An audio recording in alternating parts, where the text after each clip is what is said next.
Bonjour et bienvenue dans ce nouvel épisode. J'ai voulu commencer cette nouvelle année en te proposant de prendre un nouveau départ, de te fixer des objectifs et de te mettre en action pour réaliser ceci. Comme je te l'ai évoqué la semaine dernière, je te propose à partir d'aujourd'hui une série de 3 épisodes pour t'aider à appréhender en avance les obstacles que l'on rencontre le plus souvent et qui sont pas moins puissants et qui vont inévitablement se mettre sur ton chemin alors que tu vas te mettre en action pour atteindre tes objectifs. D'ailleurs, il y a de bonnes chances que tu les croises de toute façon. Que tu sois en chemin vers tes rêves ou pas, tu vas y avoir droit. Autant prendre le risque de réaliser ses rêves, non? Aujourd'hui, je vais tout de suite commencer par l'auto-sabotage. J'ai déjà fait un épisode sur ce thème au tout début où j'ai lancé la chaîne, mais je voulais t'en reparler maintenant que je suis plus à l'aise pour m'exprimer et partager avec toi. Si tu l'as déjà vu, il y aura peut-être quelques répétitions, mais au moins tu n'auras aucune excuse pour ne pas en prendre conscience. Je voulais aussi te reparler de ce thème parce que souvent, notre pire ennemi, c'est nous-mêmes. Quand on en a conscience, on a souvent l'impression de ne pas avoir de prise sur ce comportement d'auto-sabotage qui semble nous dépasser. Alors comment arrêter ce cercle vicieux qui nous freine dans l'atteinte de nos objectifs et dans la réalisation de nos rêves? Comment reprendre notre pouvoir de décision? C'est ce dont je te parle aujourd'hui.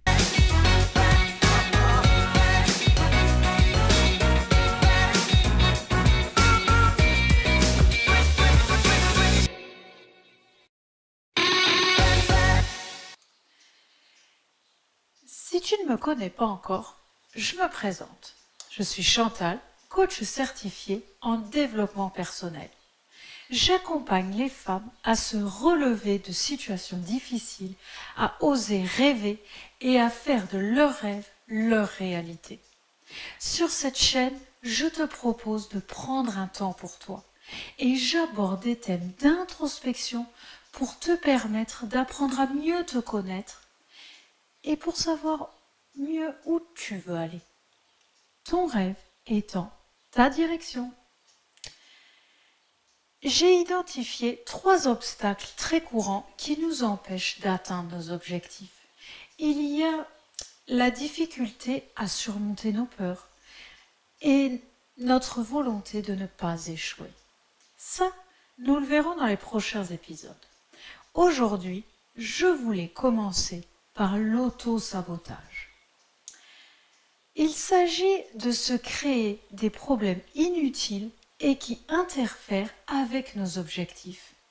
Nous troquons notre bien-être à long terme pour du plaisir à court terme, dans le but d'éviter de ressentir une émotion désagréable. Je le vois souvent chez mes coachés, autour de moi, et cela me concernait aussi.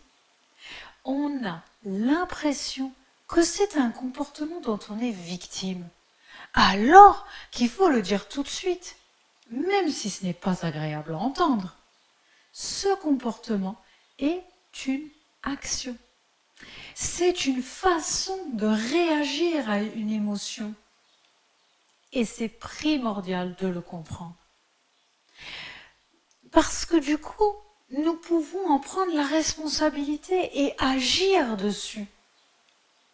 Et puisqu'on est dans les vérités crues, on a toujours le choix.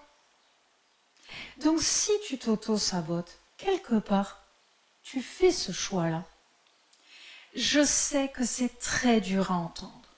Moi-même, j'ai eu du mal à avaler la pilule au tout début, où j'ai pris conscience de tout ça. Mais si tu fais ça, c'est pour échapper à une émotion désagréable, un peu comme un tampon émotionnel. Alors ne sois pas trop dur avec toi-même. Au contraire, entends ta difficulté à faire face aux émotions désagréables et entends le message qu'elles t'apportent. Je vais revenir rapidement sur les différentes formes d'auto-sabotage, les plus courantes et dans le désordre.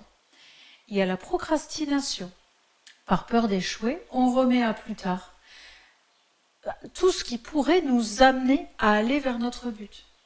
Abandonner, c'est s'abandonner soi ou les autres, abandonner notre action avant d'atteindre l'objectif, parce que ça prend plus de temps que prévu. C'est trop dur. Autant te dire que ça ne va pas aller plus vite en choisissant cette option. Ensuite, il y a l'inconscience. Tu n'as même pas conscience d'être dans la spirale de l'auto-sabotage. Ne pas être consciente de soi, de ses actions, de ses fonctionnements internes, de ses envies, que sais-je? Si tu réponds, je ne sais pas. Cela ne te mettra pas sur le chemin de tes objectifs. Ensuite, il y a ne pas prendre sa responsabilité, et notamment de son futur, de ne pas se fixer d'objectifs, de ne pas avoir de but. C'est ne pas se mettre volontairement sur son chemin, encore une fois pour éviter l'échec, éviter l'inconfort du développement personnel. Mais c'est aussi ne pas vivre au plus haut de ses capacités d'être humain. De prendre la responsabilité de son destin. Et enfin, il y a le fait de vivre dans le passé.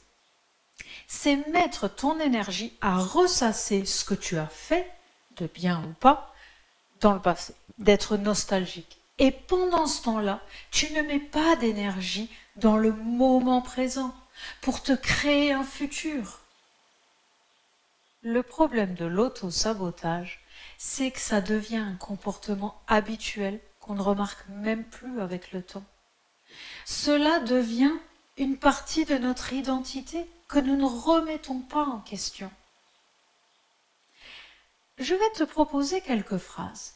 Si tu te reconnais dans une ou plusieurs d'entre elles, tu es probablement dans une spirale d'auto-sabotage. Je ne suis pas capable. Je ne le mérite pas. Je ne suis pas assez intelligente, souple, riche, populaire, ce que tu veux. Ou je suis trop vieille, vieux, ou au contraire, jeune, gros, grosse, fine, bête, gentille. Ou si tu réponds, je ne sais pas, quand on te demande ce que tu souhaites pour toi dans ton futur. Il te faudra alors identifier tes pensées consciemment et déconstruire doucement mais sûrement ce modèle en le remplaçant par un modèle autre, plus positif et qui sert mieux tes intérêts, tes objectifs. Ainsi, tu pourras prendre ta responsabilité pour tes émotions. Les émotions découlent de nos pensées et non d'un facteur extérieur. Nous sommes tous et toutes responsables de nos pensées et donc de nos émotions. Et c'est une très bonne nouvelle, puisque ça implique que nous pouvons choisir une autre pensée et donc une autre émotion. Donc découlera une autre action et un autre résultat. Nous avons le choix. Et quoi que tu choisisses, même si tu choisis dans ton fonctionnement actuel, ton confort, la vie restera 50% agréable, 50% désagréable. Ça fonctionne que tu sois dans ta zone de confort ou que tu avances vers tes rêves, que tu traites avec respect et bienveillance ou que tu t'auto-sabotes. Ce ne sont juste pas les mêmes émotions. Alors, à toi de choisir. Et n'oublie pas que tu n'es pas obligé de faire une révolution totale. Tu peux faire les choses petit à petit. L'importance, c'est de se mettre en action pour se mettre dans une spirale positive, d'inverser le mouvement. Il est inutile de créer plus de souffrance que nécessaire. en choisissant de croire que la vie est facile. Ce n'est pas vrai. Pour aucun être humain sur cette terre. Ça n'est pas ça, l'expérience humaine. Je me permets de te partager un avis personnel qui m'appartient et auquel tu n'es évidemment pas obligé d'adhérer. Je pense que nous sommes sur cette terre pour vivre la meilleure version de nous-mêmes, en cherchant toujours à nous améliorer, pour donner le meilleur de soi, pour contribuer le plus possible à l'humanité, sur l'échelle d'une vie entière. Chacun à son niveau. Et la première étape est de ne pas blâmer les autres à l'extérieur pour ce qui nous arrive, pour ce qu'on ressent. C'est au contraire de prendre sa part de responsabilité, et uniquement la sienne. C'est être en conscience. Puis, la deuxième étape est de s'autoriser à rêver. Et nous rêvons jamais assez haut, assez loin. Nous sommes toujours en dessous de ce dont on est capable. Alors, laissons notre imagination nous conduire vers des avenirs meilleurs, dans lesquels nous sommes pleinement investis. Contribuons à l'humanité, aux autres. Osons montrer l'exemple. Osons être nous-mêmes et nous exposer au monde. Si tu n'avais pas encore conscience de ton comportement d'auto-sabotage et que cet épisode t'a aidé à le conscientiser, c'est un peu douloureux au début, mais ça va te servir parce que maintenant, tu vas écouter ce que ce comportement a à te dire. Tu vas pouvoir prendre ta responsabilité et c'est la première marche vers ta nouvelle liberté. Tu vas pouvoir être en conscience de décider pour toi-même, d'avancer vers tes rêves. Vas-y, ose. Qu'as-tu à perdre à part rester dans la situation dans laquelle tu es maintenant? À toi de choisir. Si cet épisode t'a plu, tu peux liker sous la vidéo pour soutenir mon travail. Et partage si tu connais quelqu'un qui se perd dans la spirale de l'auto-sabotage. Quant à toi, si tu as besoin d'aide pour te débarrasser de l'auto-sabotage, ne reste pas seul. Tu peux, si tu le souhaites, prendre avec moi un premier entretien dans l'agenda en ligne sur liberté-sérénité-coaching.fr et je me ferai un plaisir d'échanger avec toi.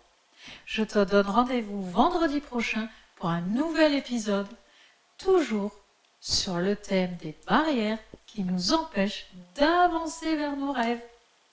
Au revoir!